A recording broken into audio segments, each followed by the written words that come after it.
এখন যে প্রশ্নটা সমাধান করব এটা সৃজনশীল প্রশ্নের জন্য গুরুত্বপূর্ণ। আপনারা বোর্ড কোশ্চেনগুলো যদি দেখেন না, বোর্ডের যে বিগত সালের প্রশ্নগুলো আছে এগুলো সৃজনশীলগুলো দেখলে দেখবেন যে এটা ম্যাক্সিমাম পরীক্ষাতে এটা আছে।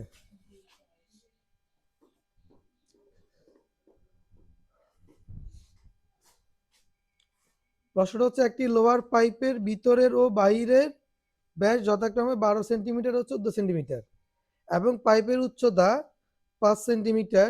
1 ঘন সেন্টিমিটার লোয়ার ওজন এত গ্রাম হলে পাইপের লোয়ার ওজন কত? দেখেন 1 ঘন সেন্টিমিটার লোয়ার ওজন কি দেওয়া আছে, এখানে দেওয়া আছে। এখন পাইপের ওজন কত এটা বের করতে হবে। আচ্ছা, এটার জন্য আগে বের করতে হবে যে এই পাইপের আয়তন কত ঘন সেন্টিমিটার, ঠিক না? পাইপের আয়তন কিভাবে বের করব? আপনাদের কাছে খুব সহজ মনে হচ্ছে, ঠিক না? সহজ, ঠিক আছে, তবে একটু বিষয় আছে এখানে। পাইপ তো চিনেন, লোয়ার পাইপ।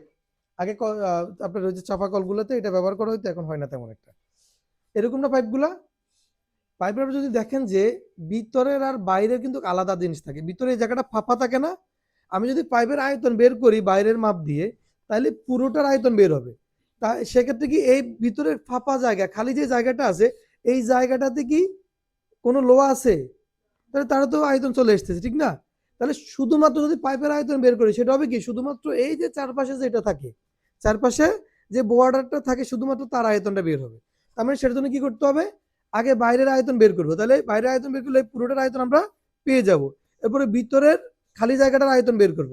বাইরের আয়তন থেকে ভিতরের খালি জায়গাটার আয়তন যদি বাদ দিয়ে দিই, তাহলে শুধুমাত্র কিসের আয়তন থাকবে?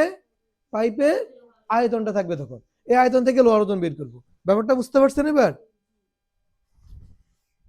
পরিমিতি বুঝে করার মতো বিষয়, বুঝছেন নি? এখানে মুখস্থ করার মতো তেমন কিছু নাই। একই লোয়ার পাইপের বাইরের ও ভিতরে কি দেওয়া আছে? ব্যাস দেওয়া আছে। তার মানে লিখবো যে 17 নং না, লোয়ার লোয়ার পাইপের কি প্রথমে কি দেওয়া আছে? বাইরেরটা, ভিতরের। আমরা লিখি যে লোয়ার পাইপের ভিতরের ব্যাস, ব্যাস মানে 2 আর কত কত দেওয়া আছে? 12 সেন্টিমিটার। 12। এখন আমরা বের করবো কি ব্যাসার্ধ। লোয়ার পাইপের ভিতরের ব্যাসার্ধ আর সমান কত? 12/2 সমান কতটা হবে? এখন আমরা উচ্চতা লিখব। লোয়ার পাইপের উচ্চতা, উচ্চতা সমান কত? উচ্চতাটা আগে লিখে ফেললে ভালো হতো। আচ্ছা, যাই হোক, এখন লিখবো যে লোয়ার পাইপের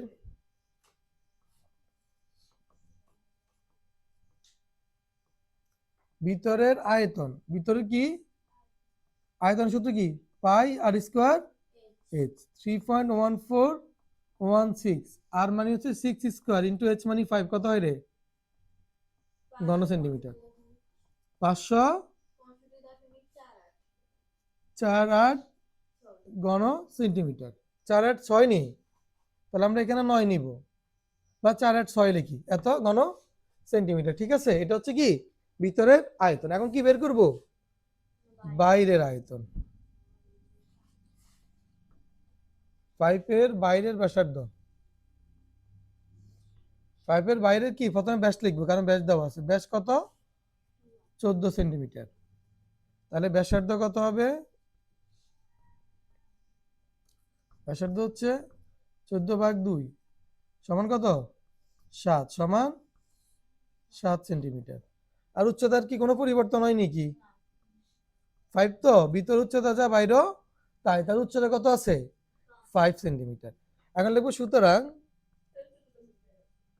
উচ্চতা কিসে আছে? ও সেটাকে সেন্টিমিটার নিতে হবে। তাহলে তাহলে তো হয় নাই, সমাধান আবার করতে হবে। উচ্চতা কিসে দেওয়া আছে? তোমরা এই 5 সেন্টিমিটার কে বলছিল?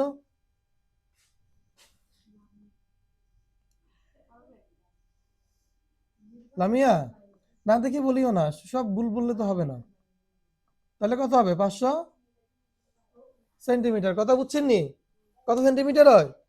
500 সেন্টিমিটার। এবার এখানে আমরা গুণ দিলে গুণফল কত হবে? এখানে গুণফল কত হচ্ছে বলো তো?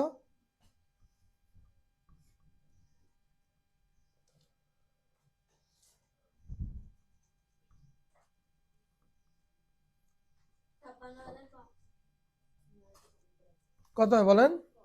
56,000, 56,500, একটু বলো না, 548.66 ঘন সেন্টিমিটার। এবার বুঝতে পারছেন? অর্থাৎ মিটার উচ্চতা যেহেতু মিটারে আছে, এটাকে কিসে নিতে হবে? সেন্টিমিটারে, কারণ আমরা আয়তনটা সেন্টিমিটারে বের করবো, ঘন সেন্টিমিটারে। বুঝতে পারছেন? কারণ পাশে কি দেওয়া আছে?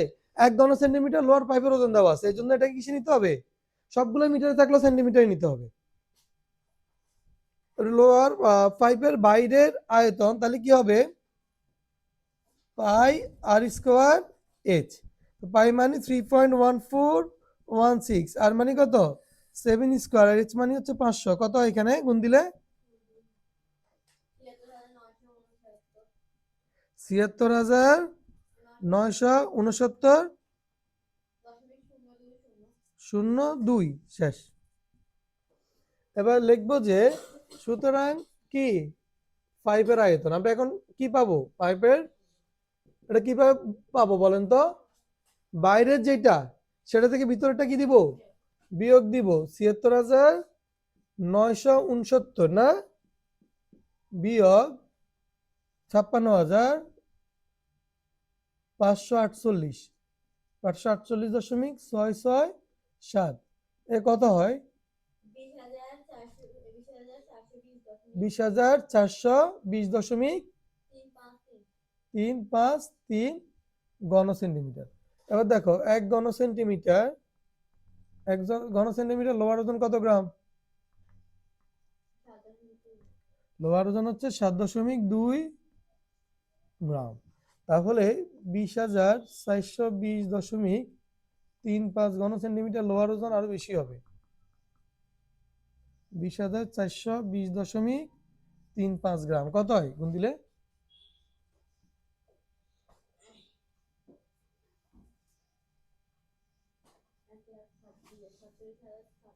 1,47,000 এভাবে। আর কোনো কিছু আছে? 0.52 গ্রাম। এখন আমরা এই গ্রামটাকে কিসে নিব? কেজিতে। কেজিতে নিলে কি করতে হবে? 1000 দিয়ে ভাগ দিতে হবে। কেজি বা কিলোগ্রাম, বুঝছেন? ভাগ দিলে কত হবে? এখানে 147.0265 কি কেজি। সেটাই উত্তর।